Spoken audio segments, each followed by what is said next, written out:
আসসালামু আলাইকুম ওরহমতুল্লাহি অবরাকাতু। গীবত অর্থ বিনা প্রয়োজনে কোনো ব্যক্তির দোষ অপরের নিকট উল্লেখ করা।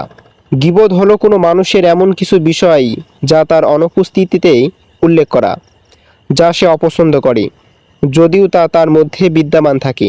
রাসূলুল্লাহ সাল্লাল্লাহু আলাইহি ওয়াসাল্লাম গীবতের পরিচয় দিয়ে বলেন, গীবত হলো তোমার ভাইয়ের এমন আচরণ বর্ণনা করা যা সে খারাপ জানে।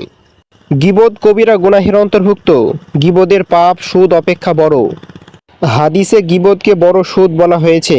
রাসূলুল্লাহ সাল্লাল্লাহু আলাইহি ওয়াসাল্লামের নিকট আয়েশা রাদিয়াল্লাহু তাআলা আনহা সুফিয়া রাদিয়াল্লাহু তাআলা আনহা এর সমালোচনা করতে গিয়ে বলেন, হে আল্লাহর রাসূল সাল্লাল্লাহু আলাইহি ওয়াসাল্লাম, আপনার জন্য সুফিয়া এইরকম হওয়াই যথেষ্ট ছিল। এর দ্বারা তিনি সুফিয়ার বেটে সাইজ বোঝাতে চেয়েছিলেন। এত শ্রবণে নবী সাল্লাল্লাহু আলাইহি ওয়াসাল্লাম বললেন, হে আয়েশা রাদিয়াল্লাহু তাআলা আনহা, তুমি এমন কথা বললে যদি তা সাগরের পানির সঙ্গে মেশানো যেত তবে তার রং বদলে দিত। গীবত জাহান্নামের শাস্তি ভোগের কারণ। রাসূলুল্লাহ সাল্লাল্লাহু আলাইহি ওয়াসাল্লাম বলেন, মেরাজকালে আমি এমন কিছু লোকের নিকট দিয়ে অতিক্রম করলাম যাদের নখগুলো পিতলের তৈরি। তারা তা দিয়ে তাদের মুখমণ্ডল এবং বক্ষগুলোকে ছিঁড়ছিল। আমি জিজ্ঞেস করলাম, এরা কারা হে জিব্রাইল? তিনি বললেন, এরা তারাই যারা মানুষের গোশত খেত এবং তাদের ইজ্জত আবরু বিনষ্ট করত। গীবত মৃত ভাইয়ের গোশত খাওয়ার শামিল। আল্লাহ তাআলা বলেন, তোমাদের কেউ যেন কারো গীবত না করে। তোমাদের কেউ কি চায় সে তার মৃত ভাইয়ের গোশত ভক্ষণ করবে? তোমরা তো এটাকে ঘৃণা করে থাকো।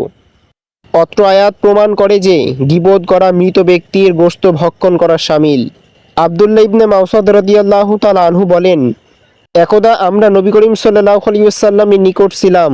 এমত অবস্থায় একজন ব্যক্তি উঠে চলে গেল।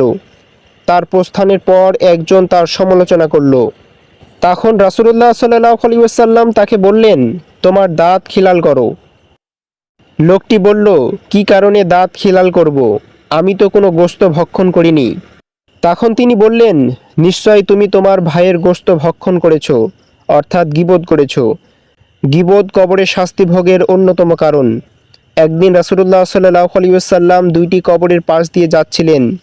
হঠাৎ তিনি থমকে দাঁড়ালেন এবং বললেন, এই দুই কবরবাসীকে শাস্তি দেওয়া হচ্ছে, তবে তাদেরকে তেমন কোনো বড় অপরাধের কারণে শাস্তি দেওয়া হচ্ছে না যা পালন করা তাদের পক্ষে কষ্টকর ছিল।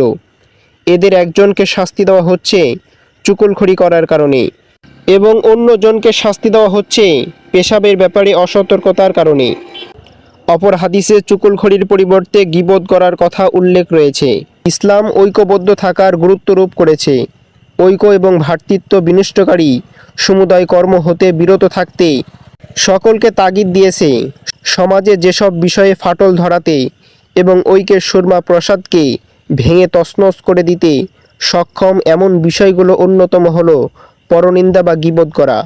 এর মাধ্যমে শয়তান সমাজে ফাটল ধরিয়ে থাকে। আল্লাহ তাআলা বলেন, পশ্চাৎ এবং সম্মুখে পরনিন্দাকারীর জন্য দুর্ভোগ রয়েছে।